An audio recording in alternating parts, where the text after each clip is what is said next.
الحلقة دي هنحول الكتلة اللي قدامنا دي إلى البيت الحلزوني الزجاجي اللي شفناه في الصورة، وهنعمل كده باستخدام أداة الكارتن سيستم. أهلا بيكم في سادس حلقة من حلقات السرعة في الأداة. لو عايز تدعمني كصانع محتوى اشترك على القناة وشارك الاسم بتاعنا واللينك مع المهتمين بنفس المحتوى.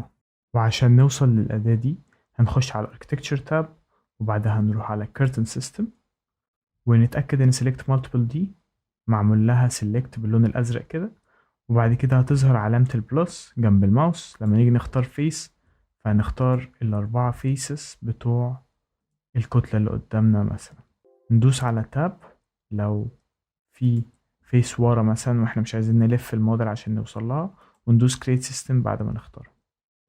بعد كده نفس الكلام لبقية الكتل، نختار الأربع فيسز بتوعهم وندوس Create System.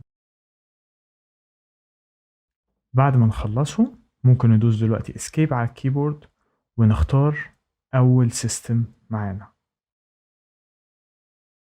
ندوس على الجريد بتاعته، وبعد كده هنعمل Edit Type من هنا على اليسار وندوس Duplicate. خلينا نسمي ده Spiral House بنفس القياسات. هنشوف دلوقتي احتمال كبير نغيرها. عندنا هنا الجوين كونديشن ممكن نخليه continuous أو border and grid 1 continuous. ده بيساعدنا نوصل ما بين السيستمز المختلفة دي، بس مش ضروري نستخدمه دلوقتي، ممكن نستخدمه بعدين. الكيرتن بانل مش شرط نحطها حاجة دلوقتي لأن هي كده كده بتبقى جلاس، لكن ممكن نخليها empty لو عايزينه فاضي من بره، وده هو فعلا الموديل فاضي من بره، أو glazed أو solid لو عايزينه زي الحيطة. اللاي اوت بقى احنا عشان نوصل للشكل اللي موجود في الصورة انا هديكوا لاي اوت جاهز، لكن اللاي اوت ده حاجة بنتعود عليها مع الوقت واستخدامها في الموليونز. جريد 1 هي الموليونز اللي بالعرض اللي ماشية طوليا كده، لكن جريد 2 هي الفيرتيكال elements دول اللي طالعين بالطول. فاحنا هنيجي عند جريد 1 وهنخليها minimum spacing، وجريد 2 ونخليها minimum spacing برضو، وهنا ممكن نخليه 6 متر، وهنا نسيبها زي ما هي. نيجي بقى عند الموليون تايب. بما ان احنا عرفنا ان جريد 1 هو الموليونز اللي بالعرض اللي هي ماشية كده على طول الموديل، فدي عايزينها اضخم حاجة او اكبر حاجة في اللي عندنا، فهتبقى rectangular mullions 50 في 150 ملم. border 1 تايب ممكن نسيبها none. border 2 تايب دي بقى عشان هتكون الكورنرز، فخلينا نخليها الكورنر موليون، وانا كنت عامل كاستم فاميلي، لكن خلينا نستخدم العادية ونبقى نعدل عليها بعدين. جريد 2 موليونز بقى هنخليهم كلهم 30 ملم rectangular موليون، وبعد كده نكون خلصنا بقية الحاجات دي ليها علاقة بالايدنتيتي والداتا بتاعت بيم، مش هنتكلم عليها دلوقتي. ندوس اوكي. هو عملها للجزء ده من الكتلة بس، ممكن نختارهم يدوي لو دوسنا على واحدة بعد كده التانية بالكنترول. كلهم كيرتن سيستم العادية هندوس ونخليها السبايرال هاوس كيرتن سيستم. لكن في هنا كونكشنز مش عجباني، ممكن تدوس تاب وتختار الكونكشن وتشيل البين وبعد كده تدوس ديليت عشان تمسح الكونكشن. جزء تاني مهم وهو ان احنا عايزين اصلا نشيل الماسز ونخليها فلور، عايزين فلور بدل الماس الكتلة اللي جوه دي، لان احنا عندنا فلور خشب. ممكن نعمل فلور بسهولة جدا بان احنا ندوس على السويفت بلند اللي عاملينها جينيريك موديل وندوس edit in place، وبعد كده ندوس مرتين على البروفيل وندوس pick lines ونختار اللاين اللي هيعمل فلور، ونعمل له بعد كده offset 30 سنتي مثلا او 20 ونخليه لتحت، وبعد كده ندوس تي ار ونربط الخطوط دي ببعضها عشان تبقى شغالة زي الفلور بالظبط. ونمسح طبعا أي خطوط إضافية ملهاش لازمة. ندوس أوكي ونيجي للبروفايل اللي في الوش التاني. فاستخدمنا السويبت بلند عشان نعمل فلور برضو.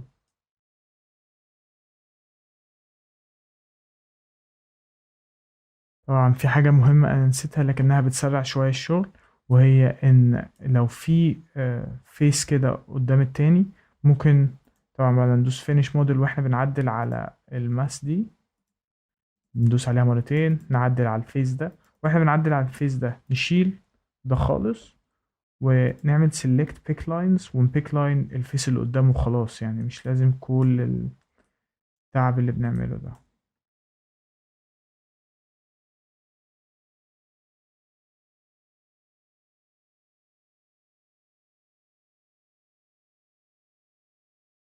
لو في كتلة مش عارف تمسكها بس اعمل select كده، وبعد كده دوس على filter check none generic model اوكي.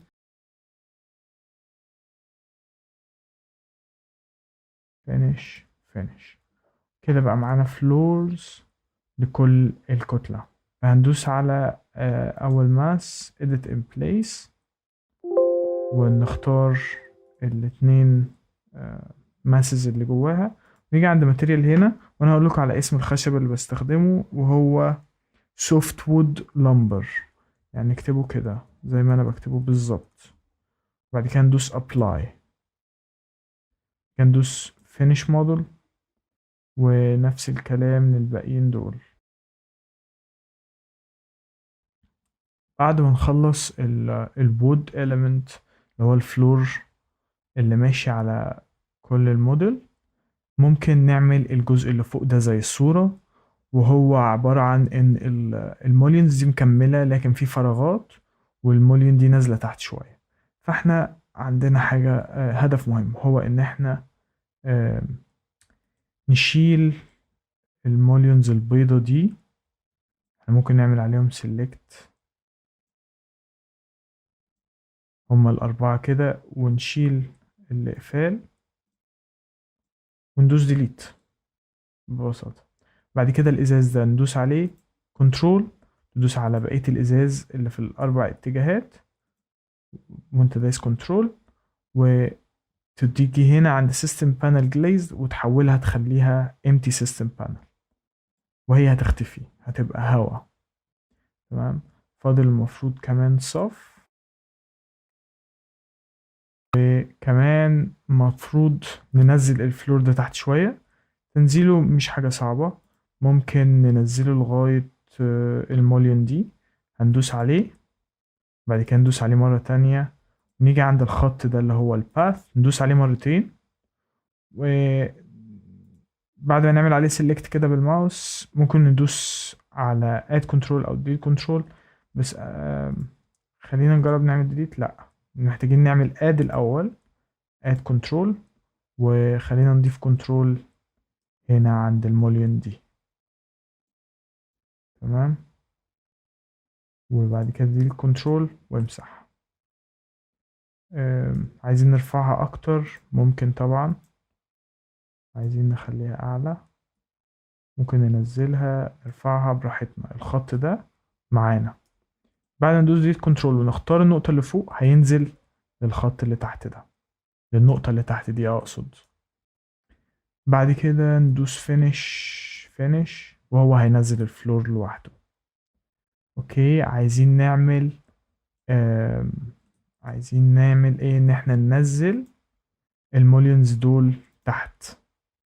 هنختار الاكسسز بتاعتهم. الاكسس دي بتبقى داش لاينز، بندوس عليها وبعد كده نيجي هنا ندوس عليها بعد واحنا دايسين كنترول، ندوس كنترول سيلكت بالماوس كلهم عليهم اقفال، هنشيل الاقفال دي وهننزلهم بالماوس جراب كده شدهم لتحت عشان يبقوا شبه الصورة كده. احنا متحكمين بالموليونز. بعد كده عشان نعمل الروف اللي هنا ده اللي هو طالع لفوق من الاتجاه بتاع الالتفاف ده، هنستخدم الماس. هنروح عند ماسنج and side tab in place mass، خلينا نسميها الروف، ندوس اوكي. بعد كده set work plane، ونختار الموليون سيرفيس دي، وبعد كده نختار rectangle، ونمشي من الزاوية دي للزاوية دي. وبعد كده ممكن ندوس على السيرفيس اللي عملناها create form، بعد كده ندوس delete. السيرفيس اللي تحت دي هناخد البوينت بتاعتها ونشدها لفوق زيادة شوية، والبوينت اللي من الناحية التانية المقابلة ليها نشدها فوق حاجة بسيطة عشان تبقى شبه الصورة مش أكتر. دلوقتي المولينز دي مش ممكن نعمل لها كوبي، خلينا نجرب كده.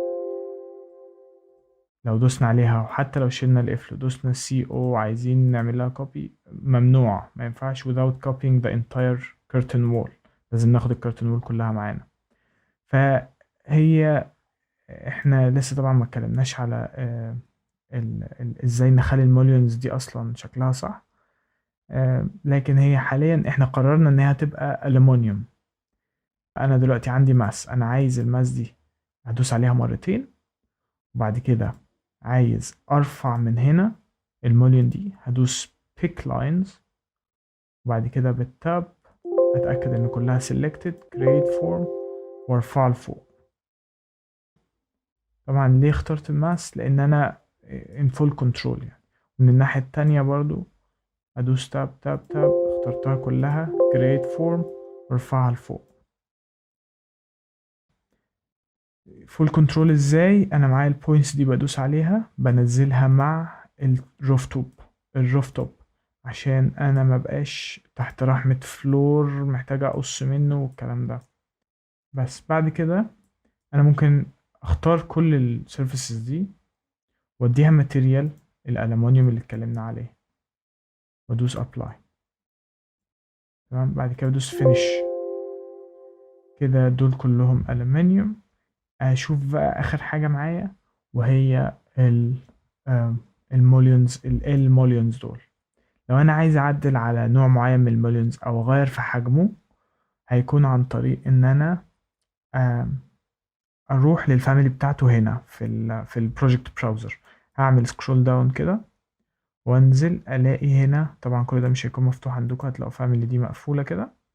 فاميليز ادوس علامة البلس هينزلوا لي، هلاقي كيرتن سيستم تحتها كيرتن وول موليونز، ادوس على البلس كيرتن وول موليونز. ال كورنر موليون هنلاقي ال موليون 1، ونقدر نستخدمها هي مباشرة ونستخدم اعداداتها او نعمل لها دوبليكيت. وانا هنا مستخدمها ألمونيوم برضو، ماتيريال ألمونيوم. الموليون 2 اللي انا عملتها اللي انا سبتها كانت 150 سنتي، لكن في البروجكت ده بستخدم الموليون 1 اهي هنا اسمها بيكون باين. برضو الريكتانجولار موليونز اللي احنا عاملينهم في بالعرض دول الكتير دول 30 ملم سكوير، بندوس عليهم مرتين عشان نختار مقاساتهم. انا مخليهم 150 في 150، ومخلي الماتيريال ألمونيوم. دوسوا كنترول سي على اسم الماتيريال واعملوا له بيست بكنترول في في اي مكان عشان ده ماتيريال مستخدم كتير في المشروع ده. طبعا مخلي البروفايل ريكتانجولار زي ما هو، البوزيشن بيربنديكولار تو فيس. بعد كده اوكي. تغيير المقاسات بيبقى بان احنا نغير في الثيكنس. هنا 350 ممكن نخليه 500 مثلا. حصلت مصيبة. اوكي، خلينا نقول هم 450 المليون 1 في المشروع كله. ندوس اوكي، حجمهم زادوا. وعشان نخلي السيرفيسز اللي عملناها دي solid ممكن نحولهم كلهم لروفس. يعني نيجي عند الاركتكتشر تاب وبعد كده روف، تحتها دروب داون روف باي فيس، ونختار كل روف لوحده. ممكن نعمل لها طبعا edit type duplicate ونسميها wooden floor 1 مثلا. ندوس اوكي، نختار الثيكنس من جنب structure. ممكن نشيل كل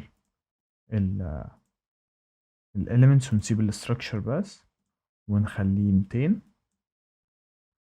ونسمي او نختار الماتيريال هنا نخليها نشيل كل حاجة طبعا الأول، ونخليها سوفت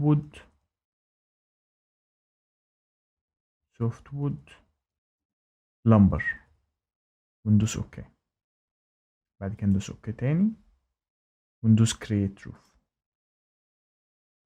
وهكذا لكل السيرفيسز. طبعا لما نيجي هنا عند الفلورز بتاعت السبايرل، ممكن نتأكد مثلا picked face top of the roof ولا bottom of the roof. هي الأحسن تبقى bottom واحنا بنعمل السيرفيسز دي، عشان لو قربنا كده نشوف ايه اللي هيحصل. create roof لا بيخليها فوق السيرفيس اللي موجودة، فبيطلع عن الموليونز. لو خليناها الناحية التانية هيبقى شكله مختلف. يعني لو خليناها at the top واخترنا السيرفيس اللي فوق، هينزل لتحت كده. لكن لو خليناها at the bottom هيطلع لفوق، وده اللي احنا عايزينه. وبكده نكون خلصنا الشرح. أتمنى تكونوا استفدتوا. ما تنسوش تعملوا سبسكرايب، لايك للفيديو لو عجبكم، وانشروا اللينك بتاع الفيديو للناس المهتمين بنفس المحتوى. شكرا لكم.